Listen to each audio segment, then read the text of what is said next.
ইসলামী জিন্দাবাদ, দাঁড়িপাল্লা জিন্দাবাদ। আসসালামু আলাইকুম ওয়া রাহমাতুল্লাহি ওয়া বারাকাতুহু। আপনারা সবাই কেমন আছেন? আলহামদুলিল্লাহ। আজকের এই আনন্দঘন অনুষ্ঠান, যার নামে এবং যার স্মৃতিচারণে কিছুদিন আগে আমাদের মাঝখান থেকে যিনি বিদায় নিয়েছেন, বাংলাদেশের একজন লড়াকু সৈনিক, যুব সমাজের আইকন, একটি বিপ্লবের অগ্রসেনানী শহীদ ওসমান হাদির স্মরণে আজকের এই ক্রীড়া অনুষ্ঠান। এই অনুষ্ঠানে জনাব সভাপতি, আমাদের প্রাণপ্রিয় ভাই, ফিল্ড ইউনিয়নের তথা সাতক্ষীরার কৃতি সন্তান জনাব মাস্টার হাবিবুর রহমান সাহেব সহ সম্মানিত নেতৃবৃন্দ, সম্মানিত সুধী মন্ডলী, প্রাণপ্রিয় ভাই সব, তরুণ এবং যুবকরা, আজকে আনন্দ দেওয়ার জন্য যারা প্রস্তুত হয়ে আছো, আমাদের প্রিয় স্নেহের খেলোয়াড় বৃন্দ।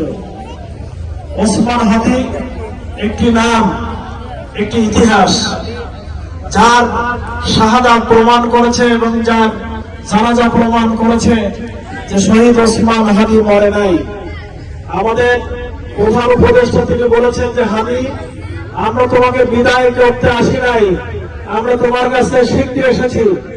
আজকে তোমরা যারা যুবক, তোমরা যারা কিশোর, তোমরা যারা তরুণ, তারা হাদির মতন সাহস হয়ে গড়ে উঠবে, এই প্রত্যয় তোমাদেরকে ব্যক্ত করতে হবে।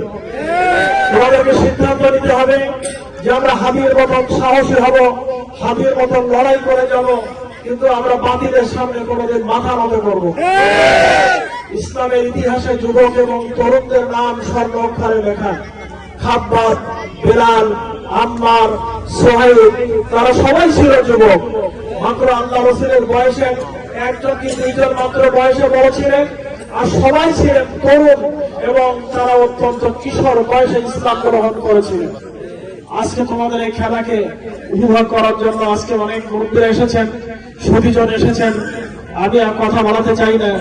এক সময় স্লোগান দিতে বাংলাদেশে একজন ব্যক্তি যে খেলা হবে, বলতো না?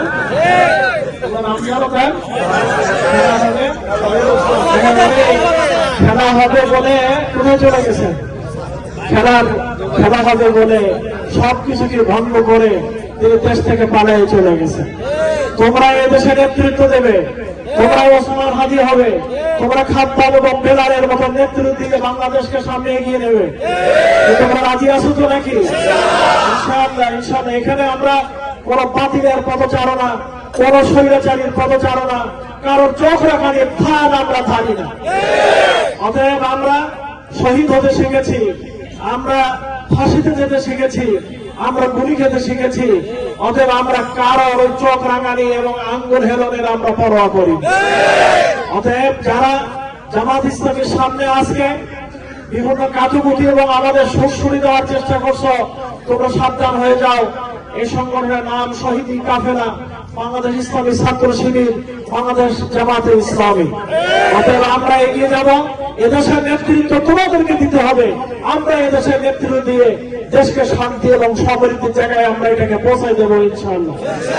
এখানে লুটেরা, হাইজাক, দুর্নীতি, ঘুষ এগুলো বন্ধ হবে। তোমরা এগিয়ে এসো, তোমাদের জীবনকে সুন্দর করো। তোমাদের নেতৃত্ব বাংলাদেশ আগামী দিনের জন্য চেয়ে আছে। তোমরাই বাংলাদেশ, তোমরাই সবুজ বাংলাদেশ, তোমরা লাল সবুজের বাংলাদেশ। তোমরা এগিয়ে এসো, তোমাদের থেকে আমরা তাকিয়ে আছি। তোমাদের জন্য অনেক দোয়া কামনা করে এবং আমার জন্য দোয়া আছে। আজকের এই খেলার জন্য যারা আয়োজন করেছেন তাদেরকে অনেক মোবারকবাদ জানিয়ে, ধন্যবাদ জানিয়ে, প্রাণ থেকে দোয়া করে আমি আমার কথা এখানে শেষ করতে চাই। 12ই ফেব্রুয়ারি যে দিন, এই দিনটাকে আমাদের স্মরণে রাখতে হবে। ওসমান হাদি রক্ত দিয়ে গেছে। এই ওসমান হাদির স্মৃতিচারণে এই দেশকে আমাদের জাগাতে হবে, জাগতে হবে সবাইকে। আমরা কি সবাই জাগ্রত না ঘুমন্ত? সবাই জাগ্রত। অতএব আগামী 12ই ফেব্রুয়ারির দিন হোক আমাদের বাংলাদেশের দাঁড়িপাল্লার দিন, দাঁড়িপাল্লার বিজয়ের দিন, কোরআন বিজয়ের দিন, ইসলাম বিজয়ের দিন। ধন্যবাদ সকলকে।